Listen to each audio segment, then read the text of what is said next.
Hello, everybody. This is Dan. We got Rob with us here. Rob McElroy, Dan Wagner.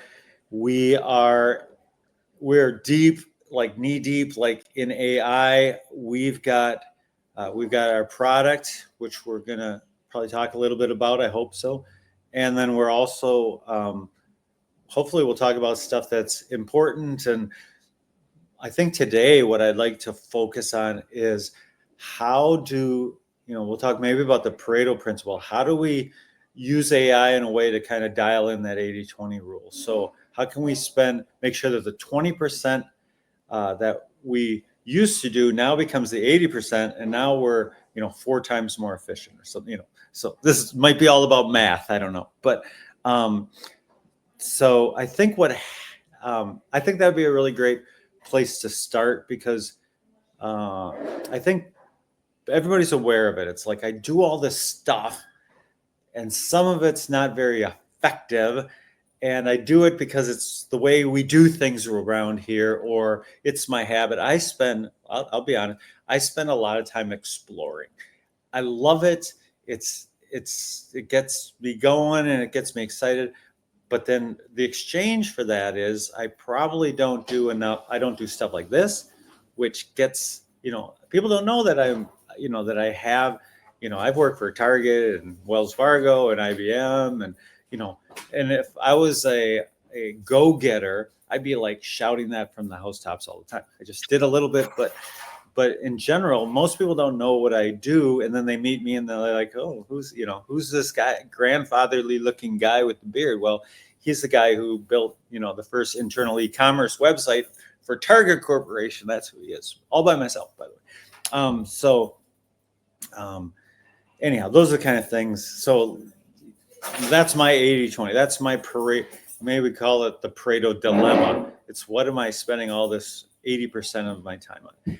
What's your Pareto dilemma, Rob? I'm going to put you on the hot seat here. What is it, the thing that you think you spend a lot of time on, 80% of your time on, that probably doesn't bring you even 20% of the results? Yeah, I'm glad you brought this up because, my kind of core is business development. So uncovering large opportunities for potential clients, that sort of thing. And in order to develop new clients, you need to be perceived as a thought leader. And I think a lot of the times what we had going on is we would have activities in HubSpot and Salesforce, back to the Pareto principle, where you're spending a lot of time in CRM kind of clerking your pipeline dollars. And we basically removed that entire process. And what I'm getting at is we're more so honed in on change management. How do we be perceived as thought leaders? How do we create compelling content that resonates with our ideal audience? How do we get an ideal audience? That sort of thing. So we used to spend a ton of time making phone calls, sending out emails, whiteboarding ideas as to what the best sequences would be. And that would probably fall more in the 80%. Now it's about, hey, do you have a following? If you don't have a following, how can I get a following? How can I build that audience, create content that aligns with that audience, and discuss and address problems that audience is experiencing through the discussions that you have. So I think, we're truly in the influencer economy, and everyone knows that by now. It's definitely an influencer economy. So everyone needs to build an audience and engage that audience through the Pareto principle, which would be, 20% of their work that's most effective. Let's bring it to the 80% that can result in the best outcomes possible. So the Pareto principle resonates big time with me because we cut out a lot of the fluff, Dan, to your point, and no longer are focusing on the things that only drive 20% of outcomes, but rather the opposite, right? So it's all about that 20% to be the 80%, if that makes any sense to anyone out there.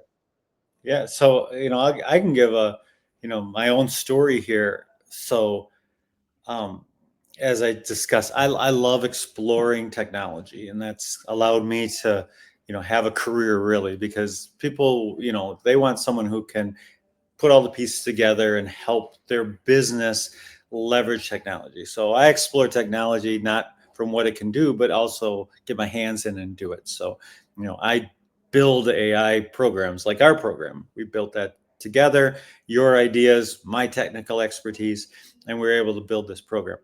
The cool thing is even though I love the exploring process, it doesn't generate business. But because of our tool, I actually have some online presence here, and I put out content on a regular basis because I know that it's going to get in front of our audience for this tool. And I'm able to do stuff because of that. And it's really obvious if something's arduous and hard, and you want to. We talk about change management or change. We talk about trying to implement change a lot because we're in a changing world. We're in a changing world regarding technology. But change is always hard for everybody. We're all like 5-year-olds, like, quit, put down the toy and come eat lunch, Jimmy, and Jimmy's like, I don't want to put down the toy. And we're all kind of like that. And so we don't want to change. So I think the way you make change, you got to make change, you got to incentivize change. In other words, change has to pay off. You have to make it a low hurdle. People aren't going to be good at it when they begin, right? So you have to make it super easy for them to be good at it so that they don't, it's like if a diet is painful, it's like, oh, another day of eating rice cakes or something, no one's going to do it. But if it's like, that's why, a lot of the diets focus on, a lot of protein, because you can like shove steak in your mouth all day long. It's like, yeah, that's pretty satisfying. And so we got to make change, appealing, appetizing, as it were. And then, so you got to be able to see results. It's got to be easy. I don't know what else. What else makes change possible in our weird human condition? Yeah, no, that's what you just brought up there makes a ton of sense to me. So I think probably the most difficult thing is people are just comfortable with the status quo. So, it doesn't matter what profession you're in. You get a top-down mandate coming from the C-suite letting you know that, hey, we got to explore AI in our workflows. And it's not so much that it's about the difficulty, it's more so just the change in and of itself. So I think what you bring up is very valid. I think of it, as it relates to what I do which is business development. Like I mentioned before, in business development, you got to pound the pavement and knock on doors and open up new opportunities. And in the past, the status quo was, a lot to do with activity. But generative AI is enabling these workflows where it's not so much about, how many people did I call? How many people did I email? It's more so, did I prompt generative AI to create compelling content, and was it distributed to the right audience? And so our work is changing drastically. Like I'm not tied to my computer with the program that you develop now, Dan. I'm not bogged down by typing out that silver bullet message that resonates with my audience. That message can be created at scale in a hyper personalized way to their title, their industry, and a problem that they have within that title and industry. And you can get that out to, let's say, 2,000 executives. So I think it used to be about hard work and grinding, and now it's about working smarter and using these capabilities that you've developed to scale. And ultimately speaking, I really want to highlight this as much as possible. If you don't have an audience yet, you got to make one. You got to create an audience. If you don't have that yet, that's a prerequisite. And that's something that you should be doing on a weekly basis, creating a audience that is your ideal customer profile. I think that's super important. And I think the technology that you've created, Dan, enables that. I truly do.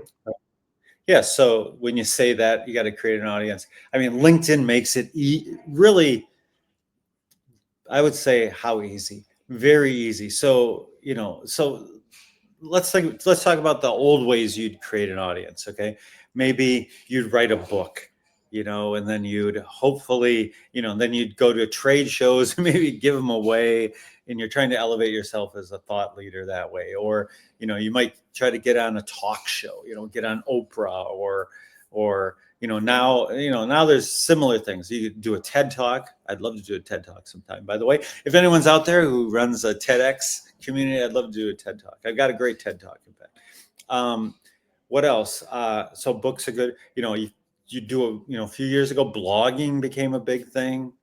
But or maybe get on your email newsletter, but all those things, unfortunately, they've all gone by the wayside, or they still exist. A book can be really helpful. We worked with a client recently. He had written a book. It had, it does get you your foot in the door in certain environments and stuff. And okay, I'm going to be honest. I think writing a book is probably super easy now with AI. You could, I've taken kind of a swing at it, and I think if I spent 2 more hours, I could finish my book. But there's part of my problem is there's too many opportunities, right? But I really like LinkedIn, and maybe we can talk about this. Why did you pick LinkedIn? And maybe explain to everybody. You did things the other ways, I should say, and then you settled on LinkedIn, and I'm 100% in agreement with you, but I think you're going to articulate it much better than I can. Sure. No, I think you're articulating spot on. So let's use one of your examples, the events, where let's say you're going to a conference and you have an exhibit 201 or something like that. And, you're portraying your offering, and, you're looking for that foot traffic, right? And the event, by affinity, is going to have some of those prospects or ideal customers in that audience. I mean, they're going to be walking by, and you're trying to captivate the right people. The problem with that is, and I think it's necessary to go to events, I do, but it's an affinity thing, and it's not the best way to know that the person that's asking the questions at that exhibit that you've constructed is the right person to champion your offering. So you have a lot of foot traffic. You're waiting for the right people. Perhaps you're being more proactive and going out and striking up conversations to find the right people. But ultimately, LinkedIn provides you their title, their entire work product is usually on their profile. So you can very easily select the ideal audience on LinkedIn without having to take that flight, without having to wine and dine, and without having to have conversations with people that probably aren't the right people to be having the meaningful dialogue to begin with. So I think what social media as it relates to business has enabled is it's enabled a quick way to find the right people and identify them. So if I was at a conference, I'd probably do a whole lot of homework ahead of time and make sure that, the right people are coming to my exhibit, which I know organizations do that. But ultimately speaking, the conference is LinkedIn. Right. The exhibit is LinkedIn. That's where, hey, are you going to be in Vegas next month? No, because I'm having meaningful conversations with my customers now at the main exhibit, which is LinkedIn. Cool. Yeah. That's a great analogy. That foot traffic analogy, and, again, it gets back to the Pareto principle, and I think at a conference it's even much worse than 80-20. Maybe 10% of the people that walk by are even remotely your audience. And because 80% of the people that walk by your conference are other people with other booths, the companies that have booths. It's kind of it's like everyone's singing to the choir. It's like it's not. I don't know. It's not a high target environment. It's like going to a bar and on guys' night or something. It's like, not that I go to bars to pick up chicks, but anyhow, but I think that idea that it's like you want a target rich environment. And Right. and if it's not a target rich environment, you should be able to quickly and easily identify who are your targets. And I think that's the point that you're making, is that the targets should be easy to identify, and LinkedIn makes that 100% possible. I mean, you can do simple, you don't even need Sales Navigator, which is, in case you don't know, is LinkedIn's, not you, but our audience, in case they don't know, that's their like super search capability and some other features. But you don't even need that. I mean, if you can find out the title of the person, what industry they're in, how big of a company it is. I'm not sure if you get that without Sales Navigator, but you can get all these different search criteria.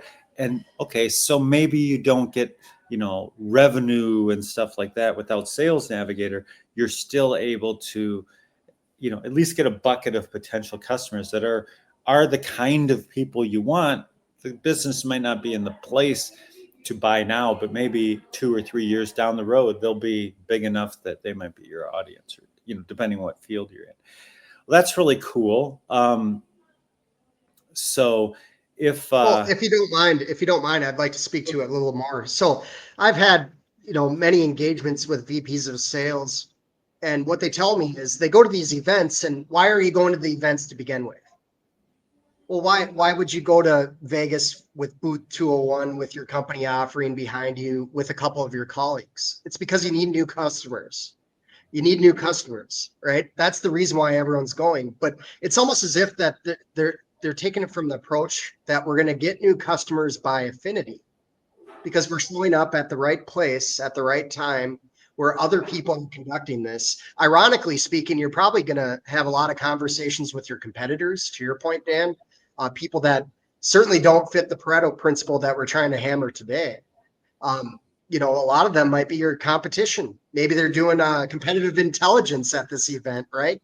To try to differentiate their offerings better in the future. So these VPs of sales always tell me, yeah, we end up having a pretty good event. We have some conversations with our ideal audience, but we get maybe 15 business cards that we could really prospect. And so what do they ultimately end up doing with those 15 business cards? Well, they connect with them on LinkedIn. They send them compelling content on LinkedIn, hopefully. And then here's another funny thing. So the event itself is probably not the primary driver of repeatable new customers, is what I'm getting at. It's probably not the primary driver that you want, the environment that you want to be in to repeatably go after new clients. Okay, so why would you go to the event and then go back to the practice that we're getting after, is building that audience out on LinkedIn, right? And prospecting them effectively. I just get a kick out of it. Everyone wants to switch their environment because they don't want to do the work. And ultimately what you have to do is do the work, the prerequisites that are necessary to build a large audience of your ideal customers. You have to do the work. You can't just show up at an event and get customers, right? So the event's great for brand awareness to a certain extent, because if you're not going to these conferences, then perhaps people don't think you're a serious player. But ultimately speaking, you have to do the work. It's the disciplined work each day that gets you the new clients. So what is that work? It's creating content that's directed towards their title and industry. And I know I probably sound like a broken record, but it's funny to me. It's common sense. You're creating content that's directed towards their title and industry and problems that they face, and you're creating that from a different angle each week, and you're distributing that to the people that you connected with, to the audience that you built to begin with.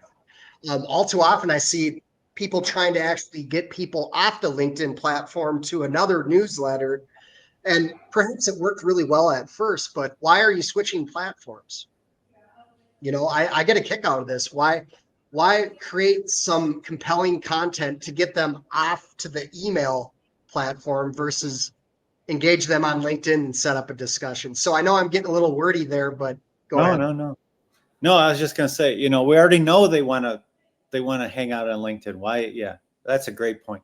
I have another question that maybe you could talk about, and that is, I just had it and now it's escaping me, but it was really interesting what you were saying. Just give me a second. They can live with a little dead air here. Hold on. It's going to be gone. But this idea of, well, one thing is affinity. So, I mean, I'll play the devil's advocate or whatever. I was at a conference just last weekend, actually earlier last week. And, I met this interesting guy. Now, granted, I'm not even in the field or interested, but I liked the guy I talked to. They did linings for boring mines, giant boring machines. They did linings for that. Nothing I'm interested in, but I was with somebody else. But I met this guy who was interesting to talk to, very fun. And like, if he contacted me and I was a potential customer, I'd probably have a conversation with him again. So the fact that he was at this trade show created this human connection. Is there ways that, so and that's going to be missing with a completely online solution. Oh, I remember my point. And so maybe that's on one side. And the other side is, you talked about addressing the problems that your audience experiences. And let's admit it, in any given field, a lot of these problems are similar, right? Sales people, obviously, their problems are always going to be, I need more customers, right? How do I get customers easier? How do I get better customers? How do I, maybe there's other issues, how do I efficiently move them through the sales process and blah, blah, blah. There's all kinds of problems, but it's not like it's a mystery what people's, it's not. So if you create so you talk about creating content that addresses a problem that they're facing. How can that compete with the value of meeting someone face to face, seeing them, getting a sense of their personality and stuff like that? So maybe, I'm going to throw that out there. Yeah. So don't get me wrong, meeting someone face to face and having, the human connection, shaking hands and, discussing the problems that they're dealing with and how your offering might be able to help with addressing those issues. There's nothing better than that. But the problem is it doesn't scale. I mean, how often are you going to be on a flight, taking your luggage from the airport, going, and when you do meet these people, you're also meeting people that aren't in your ideal audience and having discussions with them. So let's say you talk to 50 people. That guy the liner guy talked to me. I'm not his audience. I'm never buying his product. But we talked like 20 minutes, we had a great conversation and enjoyed each other's company. I'm never going to buy from him. I probably will never recommend a person that will buy from him. It's not even, I'm not in the. Right. So let's say you talk to 50 people at a conference, and maybe you get, a handful of potential people that you have a conversation with that ultimately could be customers. Well, what are you going to do after the event? Are you going to email them? Are you going to message them on LinkedIn? Yes, right? So you still have to cultivate that relationship. What I'm getting at is scaling. So instead of going to a conference and meeting 5 people that would be ideal clients, on an afternoon walking my dog, I can be in front of 500 people with a message that resonates with them. And oh, by the way, all 500 are potential ideal clients. So we're really talking about scaling, which is really sales. So does it make sense to be in your car commuting for 4 hours to talk to one person nowadays? Now, if it's don't get me wrong, if it's account management, they're already a customer and you're trying to grow the book of business, absolutely valuable. However, if you're trying to find a new client, why wouldn't you simply create an audience that's large and prospect them with compelling content addressing their problems, right? At scale. So ultimately speaking, if I contact 500 contacts that are in the wheelhouse where I could help them, I could address their problems, and I articulate the problem in an effective way with a compelling potential offering, and I do that at scale, what's more effective? Meaning that those 5 people after the flight and after wining and dining, and perhaps you're wining and dining some of the people that ultimately aren't even going to do business with you, or scaling that and hitting 500 people in one afternoon on a Friday or a Thursday, and sourcing a meaningful conversation over a video conference. Right. No, I agree. Obviously, I agree. I agree. I built your program for you that does exactly that. Yes. So I really, I can't tell you how powerful I think the whole model is, because it really, so we've already talked about, uh, highly targeted, high volume, scalability. Um, and then we also talked about what, you know, credibility can be that human touch of meeting someone at the conference and like, oh, he's a good guy, right? Or she's a really, likable person, or, Right. knows her stuff, kind of thing. Um, these things are powerful, but I think credibility also comes from, things I know that you say a lot, is that you work in their industry and you understand their problems, because, you know, I want to talk to, like, so, we have this entrepreneurial relationship. If someone came to me and said, oh my gosh, I've worked with 100 people in your exact situation. You've got a software as a service product in the sales environment. I've helped scale businesses like yours a lot. In fact, I've done this and I've done this and I've done this and I've done. That's like, that would be gold to me. I'd be like, we got to talk to this person for sure. And if they are everything they say that they are, then I will, I'll take a second mortgage out of my house and to get it, because if they're the real deal, I definitely want to partner with them. Yeah. Yep. And it goes back to the discipline of doing the things that matter most, right? So how are you going to be noticed? Well, they what do they write about? What does Dan Wagner write about? Right? Is it related to I'm the industry I'm in? It's all about alignment. And obviously that's one of the tools features is an alignment message. Okay, so why is alignment important? For the very reasons that we just discussed. You want to be dealing with people that are involved in your industry, addressing challenges on a regular basis. How are you perceived that way, right? It needs to be uh, public that those are the things that you talk about on a regular basis. Likability is huge, but relevancy is probably the holy grail and alignment. And so I don't need my audience to like me. I mean, it helps if they like me, but does Rob McElroy talk about the issues I have in my industry on a regular basis? That's credibility. It's relevancy. And I think that nowadays, no one really has an excuse to escape doing such a thing, right? So, uh, if you're not creating content about what you do on a regular basis, someone else is, and they're doing it in your industry, and they're attacking that industry with their credibility, right? So I view it as this: if you're not a perceived thought leader in your space today, why not? Yeah, I like that. I've got a vacuum running over here, so Yeah, we'll it's uh, been a bit of a we'll try to struggle. navigate that. But anyhow, so I might be muting on and off. But Yeah, just don't so post the whole video, I guess. well, I'm going to post the whole video because it's too hard to. People will. Your audience out there, you can handle this. Anyhow, what so so let's get back to this idea of relevancy.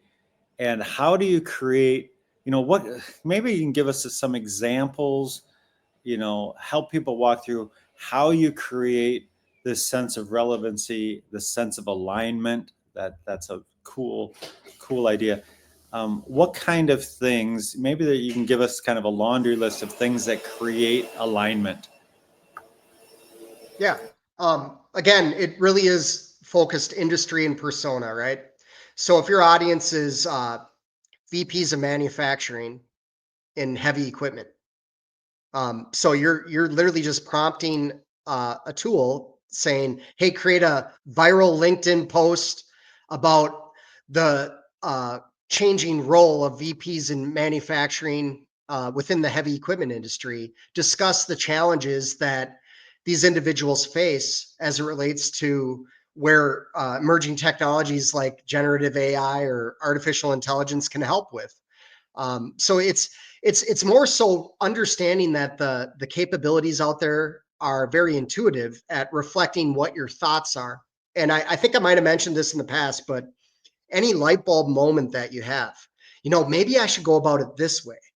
Instead of journaling, create content, create thought leadership surrounding that. So, hey, VPs of manufacturing, your role's changing exponentially because of these new emerging capabilities through artificial intelligence. Being a first mover will have its advantages. And then please address these issues in the LinkedIn post, for example. I guess what I'm saying is it's very intuitive. It doesn't take a doctorate to prompt a generative AI tool to create your thought leadership. So nowadays it's as simple as, all right, let's go VPs of sales. VPs of sales, a top challenge is top of funnel, right? Top of funnel has always been a challenge for VPs of sales. How do we consistently bring in quality opportunities at the top of funnel?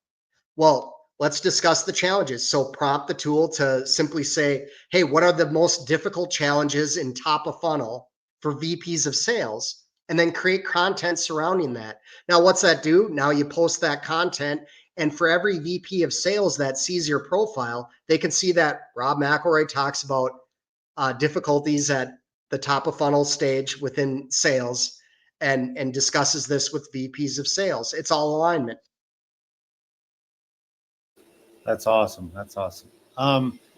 So yeah, I'm thinking about, you know, that audience, a bunch of other audiences, and this ability to identify their challenges. Obviously, you know, so AI somehow, I mean, with all the information that we've fed, meaning the LLMs have fed into AIs, you know, so in case people don't quite know the process, basically AI just takes all the information on the internet, you know, could be fiction, could be stories, you know, could be fact, could be real case studies, could be fake case studies, and it grabs it all and it creates content about it. And the fantasy, the fiction, that creates hallucinations. The facts create reality, and as we move forward in time, we get better and better information because the tools, the learning that's happening, if you want to call it learning, the information, it is able to distinguish between fact and fiction much better over time. So that information sits in there, and you query what are the top challenges for X industry, you know. So it does a pretty good job of that, and you know, I'm more and more impressed with the results I get.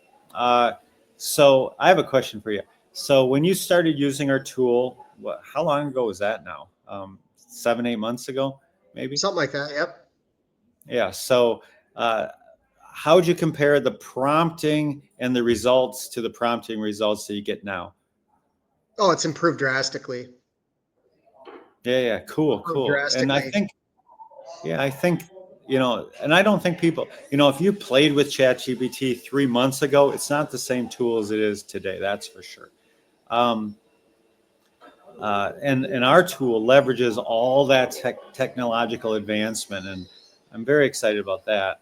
We're actually, you know, we've got this cool roadmap of things that we're going to implement in our tool, and it's, I mean, I know where the industry is going. I have a very good sense of the arc that we're on and what's going to be ahead of us.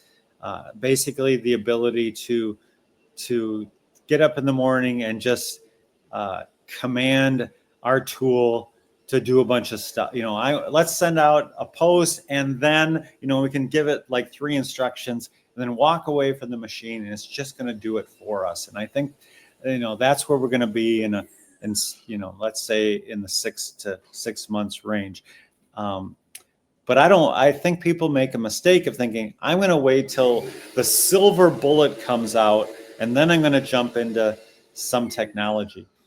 I think that's the wrong approach. I think we need to, I think people who think working with AI are similar to people who think, oh, well, I'll get into e-commerce when it's cheaper and easier. It's like, it's never going to be easier, because to be on the cutting edge, you have to be an expert at it. And so you don't want to use the stuff that, and I don't think people understand this about technology. There's think of it like a wave. You're like a surfer. So if you want that sweet spot on the wave, you have to get out ahead of the wave. If you want to be, if you just kind of want to look like you're surfing, well, you can get on any time and you'll miss the wave. Likewise, in AI or any emerging technology, if you want to be really good at it, if you want to be ahead of your competition, you need to be in the wave a lot so that you understand the wave. You can't come into AI and say, I'm just going to put it off forever. 6 months from now, I'm going to get in when it's really advanced. Well, it's going to be really advanced, but the edge of the wave, the crest, the most impactful aspect of AI is still going to be slightly out of the reach of the newcomer. So if you want to be great at it, you have to begin to use it so much that you understand AI as a technology and you're familiar with it, and you're the person, right now, experts like me, experts like you. I mean, let's face it, Rob, you're an expert at AI. I've seen the stuff that you do. You know how to use it well because you've been using it for 2 years now, 3 years, right? I mean, it's part of your DNA to understand how AI is going to respond to what you ask it to do. People don't understand that. It's like, you're not going to wake up one day and AI is just going to, it's like a Google search. Google searches, when you first got it, I just remember this, someone goes, Mom, Google's amazing. You can ask it anything. And the mom says, what's my favorite meal? The mom didn't understand the capacity of the Google search. When her daughter said you can ask it anything, she thought mom would understand and ask it anything about information out there on the internet. Mom thought it was, I can ask it anything about anything. So anyhow, so the point is that AI is the same way. It does a lot of things amazingly. It's going to do it better next week, next month, next year. Right now, though, if you understand how it works, then when next month, next year comes, you're going to know what those advances are and how to leverage them. You're already going to be an expert at using it. And here's a sales pitch. Our tool makes it accessible to everybody right now. Everybody can, I think in 10 minutes or 20 minutes of sitting down with us, you can be generating content and messaging your audience in a way that's going to bring you these strategic conversations. And I don't think people understand that. Thinking, oh, I'm going to have to go through this long process. AI is going to have to learn all this stuff about me. No, we've got really one key piece is that you need to understand what your value proposition is. And we call that, what's your solve prompt? What thing can you feed into our tool, Workflow Assassin? What you feed into it so that it knows what problems you solve, what transformations you provide. If you can articulate that in a halfway decent way that creates a little bit of distance from your competitor, our tool will work for you right then. So 20 minutes after you've figured out what your solve prompt is, what that transformation is, what problem you solve for your industry that you do better than anybody else, you're going to be able, 20 minutes from then, you're going to be able to be sending messages out to your audience with content that is changing your audience's view of you in your marketplace, elevating your visibility as a thought leader, and they're off and running. And we don't say that enough, Rob. That transformation, that 20 minutes in, and you're off and running, creating amazing content, distributing content to your key target audience. Like, who's ever done that before? Nobody, you know? I think that's amazing. Yeah, it's truly transformative. And I want to step back for a second. We're ultimately trying to drive meaningful dialogue. That's what business is. I don't care if you're in sales or not. It's driving meaningful dialogue with key stakeholders to make impactful change. All right.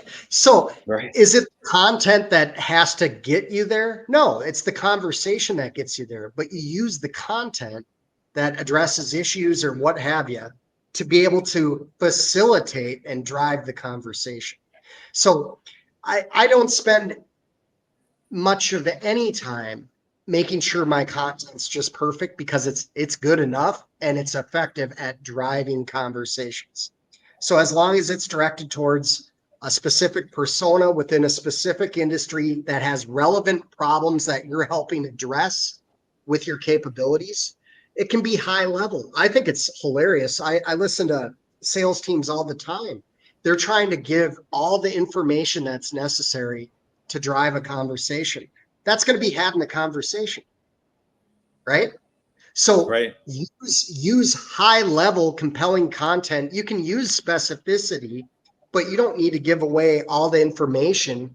You're going to have that information in a back and forth on a strategic discussion. I just always get a kick out of this. It's really simple. Hey, do I have a way to create compelling content every single day? At any given point in time, can I create compelling content? Yes. With your program that you developed, I'm able to create compelling content. Let's say it's noon, or let's say it's 5 a.m., or let's say it's towards the end of the day, and I have a light bulb moment of how I want to articulate, whether it's our value proposition or perhaps it's a problem that you're helping address. It doesn't matter. Am I able to do it frequently, at scale, and at any point in time throughout the day? And does it take a lot of time? Absolutely not. It only takes a few minutes to create basically thought leadership. So at frequency and multiple times throughout the week. So we used to wait for people to, send over something that would enable us as salespeople, usually the marketing department, right, for a quarterly report. We don't need a quarterly report. We can create thought leadership 5 times a day, 50 times a day. I probably do it about 3 times a day. And some days I miss, creating it. But I guess what I'm saying is, ultimately speaking, to create compelling content, it takes a few minutes, and you can do it multiple times a week, versus, once every quarter you get your glossy, exciting new release of some use case. You can create use cases all day long if you want. I can create hundreds of use cases and post that on LinkedIn and send it out to the people that need it. Now, what works for me, I don't know, about 3 posts a day on average is incredibly effective. I would say that's on the high end though. If you're doing 3 posts a week, that only takes you 9 minutes to do those 3 posts. Now you have a vehicle that'll drive the meaningful dialogue that you're looking to have. So I got a great thought on that. You talk about going out, taking your dog for a walk, and all of a sudden an idea will begin to germinate in your head of how to communicate to your target audience, and then you'll create a post, right? But I'm thinking the person who's like director of sales role, and that's his job to kind of inspire the group, inspire the salespeople with, let's approach it this way kind of thing. Now, I think it'd be really important, not that he communicates that to his audience, to his sales staff, but if he got on LinkedIn and created a post and then said, hey guys, check out this post that I just posted. We need to be doing more things like this. And so, we need to be talking, knocked over my cup. We need to be talking to people about about these problems and stuff like that. I just think, it's like, teach by doing, this idea that we get everyone in a room and then we tell them, oh, we're going to take this new angle. It's like, but you take a new angle, how many every one of those posts that you do, if you do 3 posts a day, you're literally taking 3 different angles today. And what do and you're learning from that. It's like, ooh, that one really resonated. People were responding to that one. You're learning on the go. It's like you're throwing spaghetti against the wall every single day to see what's going to stick, what's going to resonate with your audience. And you can do that, like you said, in 9 minutes, and I bet it even takes less than that, I'm guessing. But maybe help people understand. It's like, so you were used to do this without the tool, and people can do it without the tool, right? So you used to create content without the tool, maybe go through the process. You used to use like McKinsey reports, or internal PDFs or other content that you get from the marketing department.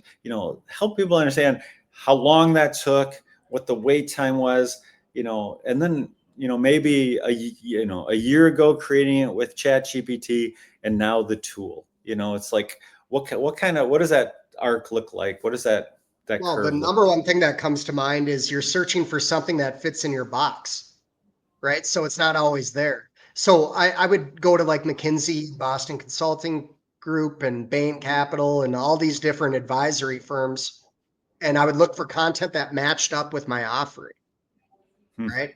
And they're great at creating content, and of course, I would cite their, source their documents, their research white papers, and then pull out interesting quotes, perhaps add my spin to it.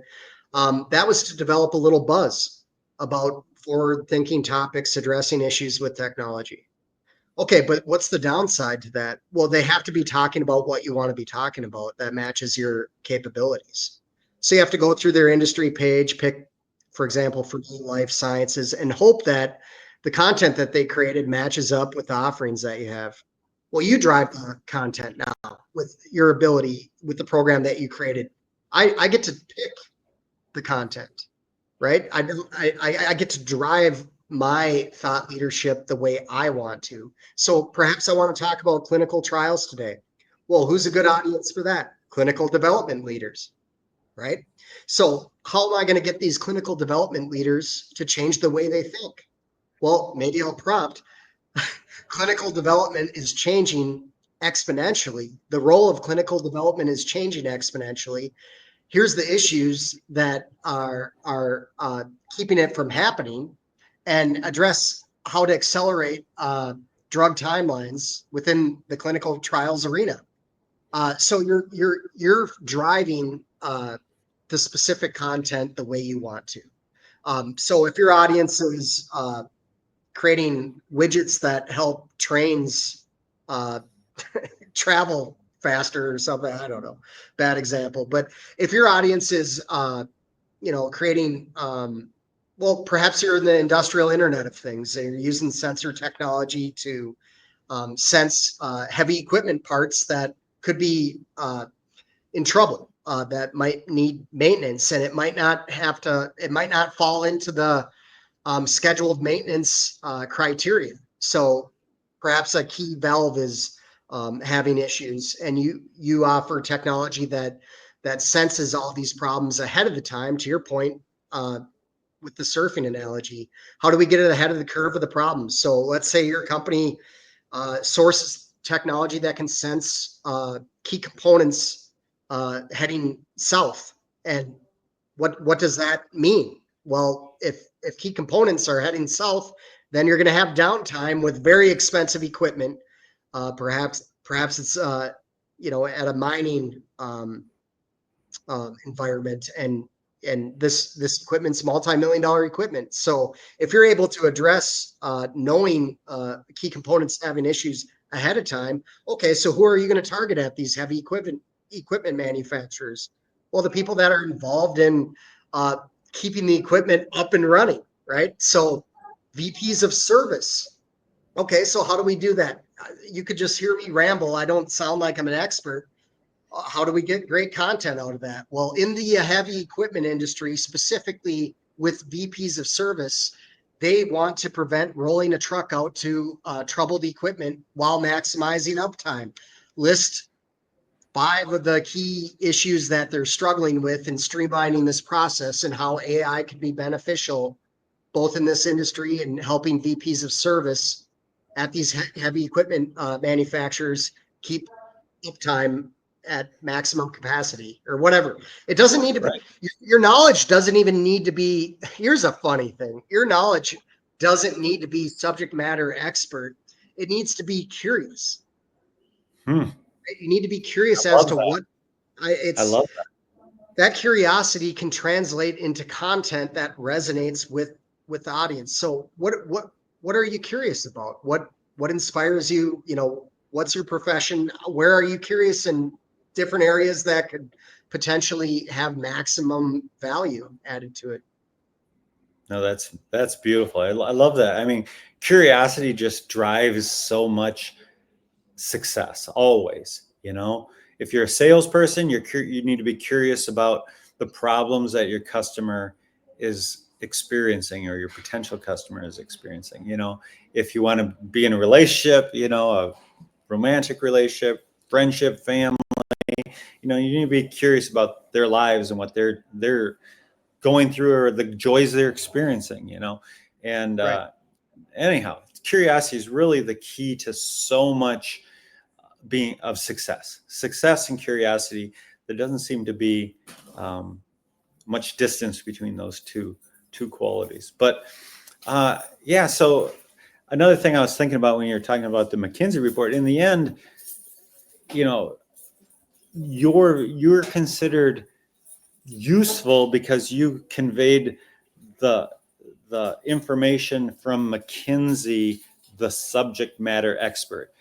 But in this new model that we've helped implement, you're actually you're not important. You're important because you're conveying it, but you're also the subject matter expert, or at least you're being perceived as that because you're citing the problems yourself and the solutions. So you're not leaning on McKinsey. You're not making McKinsey even bigger. You know, in that situation, you know, all these different people are citing McKinsey, and that just elevates McKinsey.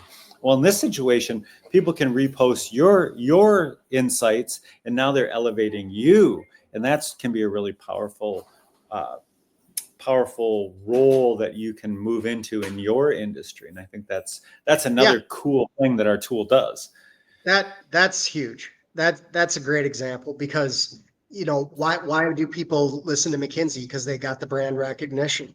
And so why would it be beneficial to use a McKinsey quote in engaging new clients? Because everyone kind of respects them. Whether you love them or hate them, you respect them.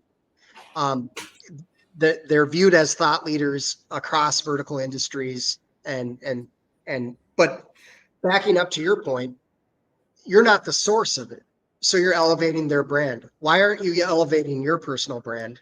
And by the way, you don't need to be a subject matter expert. All you have to be is curious. So it used to be in order to create content, you had to be a subject matter expert in your field. And it took a lot of time. You had to be educated in it. You had to be trained in it. You had to have experience in your field with failures and overcoming those failures and all the different things that you learn so that you could provide quality advice to your potential client base. Okay, so is that necessary nowadays? Absolutely. You have to study and be well read and what have you. But to create the content that sparks the interest in driving a initial conversation, no, you don't. You do not have to be an expert in your field. What you have to be is curious. You have to show up to discover what problems you could help solve within that industry and within that title. And you're transferring, your program basically transferred the power to my personal brand versus echoing other brands out there. But again, you know, listen to our podcast. It's obviously uncut. We're not polished whatsoever, and we're just thinking out loud, right? Ironically, thinking out loud transferred into a prompt to create content creates wonderful imagery. It creates wonderful uh, resonance to the topics that you can help out with. So if in sales, we don't have all the answers, we have command over the resources. But ultimately, it was the resources that were distant, whether it was siloed in marketing, whether you were waiting on your sales manager to help you with some sort of articulating a message. The generative AI has opened the door to be able to do this effectively by asking questions with the generative AI, it making suggestions, and then creating content intuitively, reflecting what your thought process is. Ultimately, you could ask generative AI anything and it'll give you an answer. Okay, so if you don't know a specific area, you can learn a lot about it with generative AI because it's vacuuming up a lot of information. And of course, like you mentioned, there's hallucinations and what have you. I've yet to experience these hallucinations that people are talking about. I think that's much more in a technical setting where you're getting into the weeds. But ultimately, to drive the conversation, you're just trying to spark interest. So my content's pretty high level. It's high level within their title in their industry and addressing those issues. Yeah. I think that's something people need to understand. If you've spent your life doing something, learning something, you're going to be better at it than AI, at least Absolutely. for the foreseeable future. Yep. And people need to understand. But I think this idea of curiosity is really resonating with me. It's this idea that, so a subject matter expert actually has been curious about something for a long period of time. And that's why they're considered a subject matter expert, right? They keep asking questions, digging deeper. And that's a beautiful human thing. Now, I know someone who's a subject matter expert professionally, and that's how she makes her living. And she finds AI a little disturbing, and I try to encourage her that it's like there's something, and this is getting a little philosophical, but there's something in humanity that AI will never replace. And we haven't quite figured out what that is yet because we don't know how far AI can go. But it will only get so, it is never going to be fully human. That's, from a philosophical, maybe religious perspective, that's something that God has instilled in the human person. That, that we might be able to emulate it, or it can look like it, or it can do some of the same things. That's different. We've been doing that for a long time. That's, we've been having, technology has emulated human behavior for, since the beginning. It can multiply. With multiplication used to be a human activity. Now you can do it on a $4 calculator from Walmart, So, we shouldn't be afraid of it. In fact, we should embrace it. This is my philosophy. We should embrace it so that we understand it. And through that process, I really think we're going to understand ourselves better. One thing I love about AI is I can do so much more than I ever used to do. I can post content. I can explore ideas. I can figure out marketing plans. I can write programs. I can do all these things that used to be like, who should I hire to do this? How long, this is going to take me hours to do it. Is it worth doing? Now I just do it. AI helps me do it. If I told the audience some of the things I've been able to do with AI, simply because I thought maybe AI can do it, and lo and behold, AI can do it. And it's really increased my productivity. We built our tool for the same reason. You said, I do all these things right now, we'll call it semi-manually. I'm going to ChatGPT. I'm creating this. I'm doing this research. I'm asking these questions. I'm being curious this way. And now, we've created a tool that's like, just tell it what you want, and boom, boom, boom, boom, boom, push it out, and it creates it. So anyhow, it's pretty exciting when you think about it. I think it's exciting. I don't I don't fear it in the sense, but let's admit it's going to be a struggle. My industry is literally disappearing.